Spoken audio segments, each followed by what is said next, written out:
Major Trends in Jewish Mysticism by Gershom G. Scholem.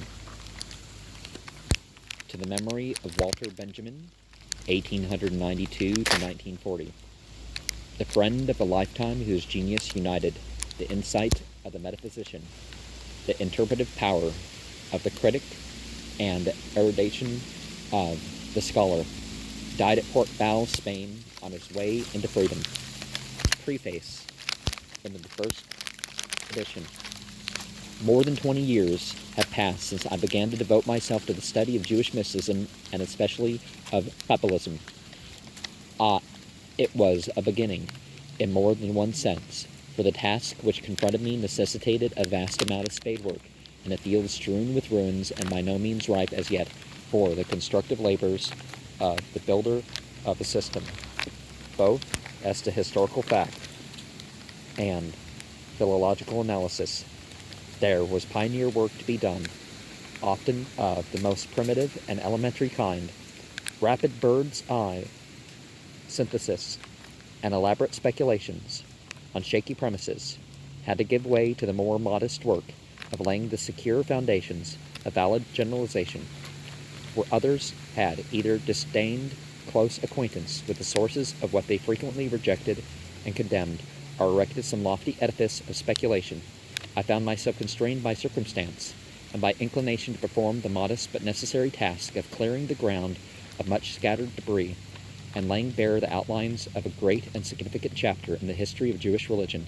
Needless to say, like all spade work, the task gradually imposed on my mind a certain conception of the subject matter as a whole, as the innumerable and often laborious investigations of detailed points neared completion.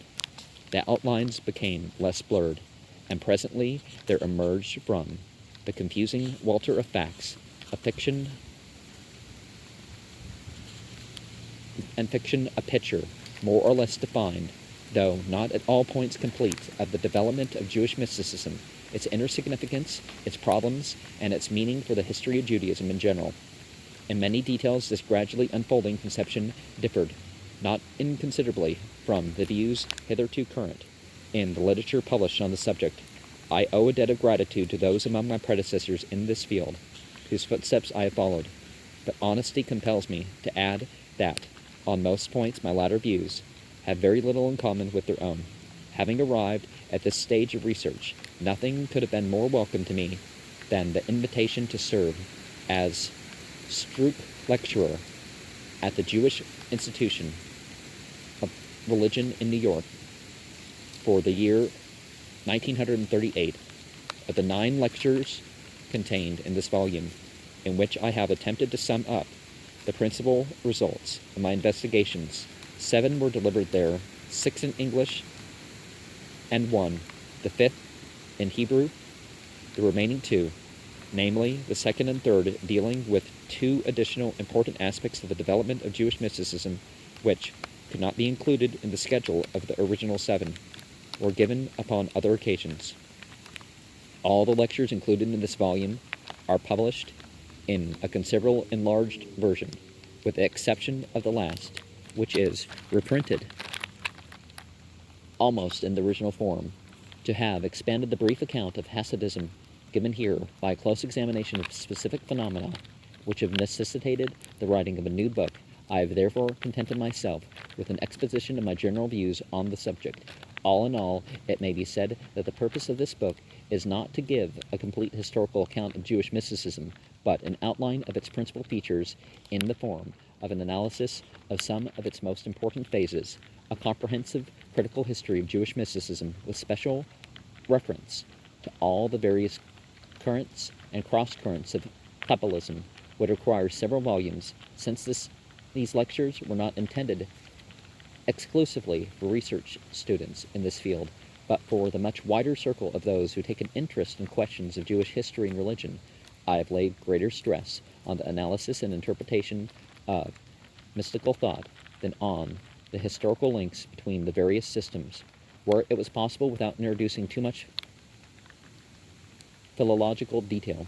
I have nevertheless sketched in the historical connections, at least in outline, only in the lecture on the book Zohar and its author have I departed from this rule and attempted a more thorough philological analysis. I have considered it my obligation to do so, both in view of the generally acknowledged importance of the matter for the history of Judaism and because of the unfortunate state of the discussion to date.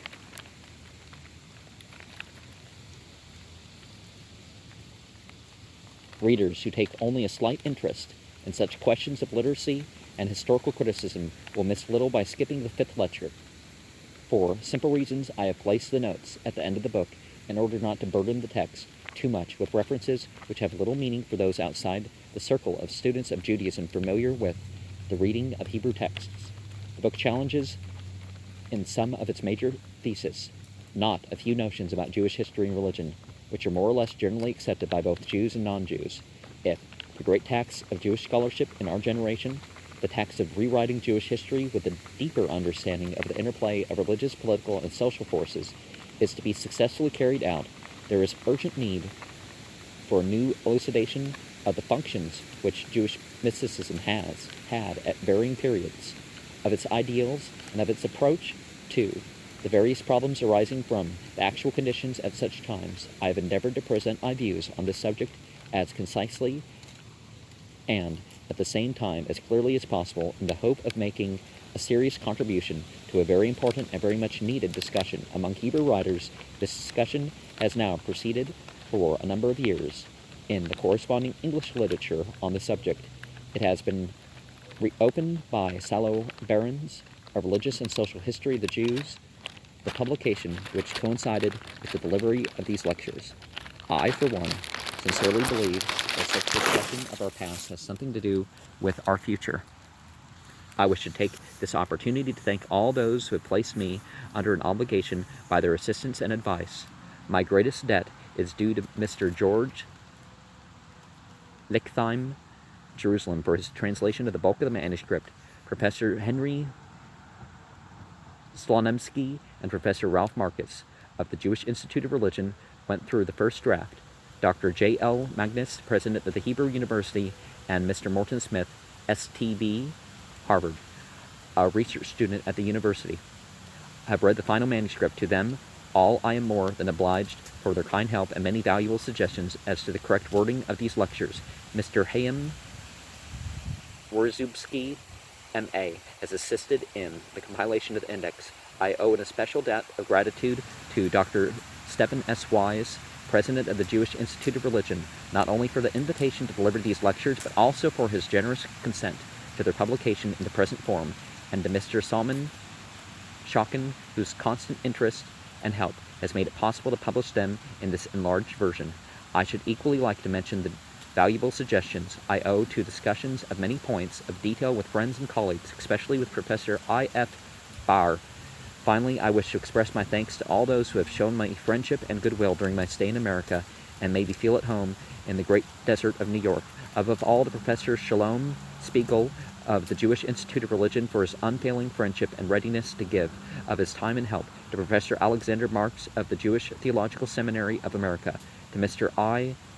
Mendelssohn and Dr. Abraham Halkin of Columbia University Library, and to Dr. Walter Rothman and Mr. Moss Marks of the Library of the Hebrew Union College.